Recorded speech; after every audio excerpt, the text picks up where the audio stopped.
কথা যেটা ছিল ওটাই তুমি বেরো। ভাই ওরা দি পুরা ব্যবস্থা চোদা লাগবো না ব্যবস্থা তুমি বেরো। ওদের টাইম আছে আমগো চোদার টাইম আছে জায়গায়। ওরা লাইভ করবো আমরা লাইভ করবো না। নাটক বানাই দেছে বৈশা। আমার গালাপ চুদায় বোকা চুদা হগল মনে হইতাছে যে ওরা পুরা সার্ভার কিনা লইছে যত ঝামেলা হইব সব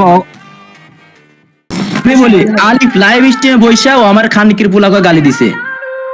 অ্যাডভান্স গেল। হ্যাঁ আমি ওরে সুন্দর করে এখানে বোঝাচ্ছিলাম, সে আমারে কি কারণে এই কথাটা বলবে? আমার লাইভে সবকিছু রেকর্ডেড আছে। সে ছাগলের বাচ্চা তৃতীয় নাম্বার বাচ্চা কেন করবে? তুমি লাফাও দেখি তোমার এমএলসি এই তোরে তোরা আমি কথা দিছি রে, এই তোরা আমি আবার সবাই তিন নাম্বার বাচ্চা দেখছেন বস্তি থেকে উঠে আমি যে প্রথম ভিডিও বানাইছি, প্রথমে প্রমাণ কালেক্ট করছি, তারপরে ভিডিও বানাইতে বসছি। প্রত্যেকটা মানুষের নাম লেখা পর্যন্ত কালেক্ট করছি। এগুলো গাছ খামাই গেলাতে আমি প্রচুর বিচার, আমার প্রচুর বিচার আইছে। আমি ভিডিও আপলোড দেবো, কে ঠেকাবে ঠেকাক, চ্যানেল আমার যাই যাবে। আমি প্রমাণ ছাড়া ভিডিও আপলোড দিব না। ও তো আমার কত বলে জালিয়াতি বেমানি করছে, আমি দেখাইতে পারবো। তুমি যা ভিডিও দাও, তুমি যা ভিডিও দাও, আমি তোমার কোনো রায় দিব না। তুমি আমার এমন একজন ছিল ভাই, আমি আপনার বলি শোনেন, প্রান্ত মানে এমন একজন ছিল, ও ঘুমাইতে গেছে, আমি ফ্লিকারের সাথে রাত জেগে বসে ওর কি করতেছে, চ্যানেল লোগো বানাচ্ছি, চ্যানেলের ব্যানার বানাচ্ছি, আমি ইন্ট্রো বানাচ্ছি। বুঝতে পারছি, ঠিক আছে, বললাম না তোমাকে আমি তখনই বলছি জাস্ট যে একটা কথা বলবো, এটা হয়তো প্রান্ত লাগতে পারে, ওর ডিভাইসটা যদি হারায় যায়, নষ্ট হয়ে যায়, রাত কিনে দিব? কখনোই না। তখন উবাইদুল্লাহর কথা ঠিকই মনে পড়বে। একদিন আমি এই লাইভ স্ট্রিম বলে দিলাম, যারা প্রান্তকে আর আমারে চেনে, এই প্রান্তর এই এক উবাইদুল্লাহর কথা একদিন মনে করতে হবে। একজন ছিল, সে তো পাশে থাকতো, এই দিন আমার দেখতে হতো না। আমি লাইভ স্ট্রিম লাস্ট একটা কথা দিয়ে বললাম, তো গাইস তোমাদের কাছে সরি, সবার কাছে সরি। আর কোন কথা আছে?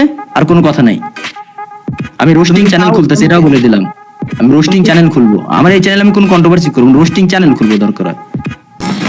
এখন অডিয়েন্সের কাছে বলবো, আমার যারা অডিয়েন্স আছে, ভাই বেরা যারা আছো, রাদের কমেন্ট বক্সে উকিউ দিবা না, কমেন্ট তো দূরের কথা, উকিউ দিবা না, এবং আমাকে আমার সাথে গালি দিবা না।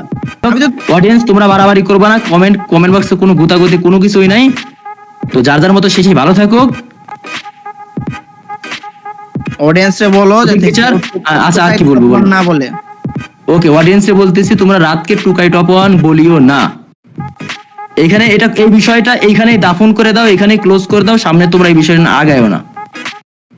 আমিও রাতকে খুঁচাতি ভিডিও বানাবো না, রাত বানাবে কিনা জানি না। আমার পক্ষ থেকে আমি যেটা বলে দিচ্ছি, আমি কাউকে খুঁচাখুচি করে ভিডিও বানাবো না। এখানে যা হইছে সব ক্লোজ। আলিফ এইসব নিয়ে আর কোনো কথা বলো না, সব ক্লোজ। আমি আমার দিক থেকে যতটুকু বুঝাই দিছি। ওবাইদুল ভাই অডিয়েন্সের উদ্দেশ্যে কিছু বলবেন, আমাদের উদ্দেশ্যে না, প্রান্ত দাদার উদ্দেশ্যে না। যদি বলতে চাই বলুক, বাইরের টপিক বললে মিউট করে লাস্ট কথা অ্যাডভান্স বলে দাও। আর আমার কোনো ভুল হয়ে থাকলে ওবাইদুল ভাইয়ের কাছে আমি সরি বলে নিচ্ছি। অবশ্যই টুকটাক কিছু ভুল আছে, আমি নিলাম, আমি সরি বলে নিলাম। বাকিটা এখানে যা হয়েছে সব ক্লোজ। নিজেদের মধ্যে মিল অরিক হইলো, এটা পরবর্তীতে আমার মন নরম হইলো, তোমার মন নরম হইলো, পরবর্তীতে বোঝা যাবে। কারণ গেম এটা জাস্ট গেম, সম্পর্ক অনেক বড় জিনিস। নষ্ট অনেকে অনেক কিছু করছো, বেমানি অনেকে অনেক কিছু করছো, আমি এই বিষয়ে কিছু বলবো না, এটা ভবিষ্যতের বিষয়, আমাদের পার্সোনাল বিষয়। এই বিষয় অনলাইনে আসবে না, এবং কি এর পরবর্তী কোনো বিষয় অনলাইনে আসবে না।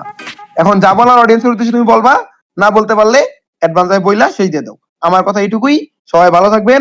অনেক ডিস্টার্ব করলাম, অনেক সময় নিলাম, সরি, সবার সময় নষ্ট করলাম। আসি, আসসালামু আলাইকুম।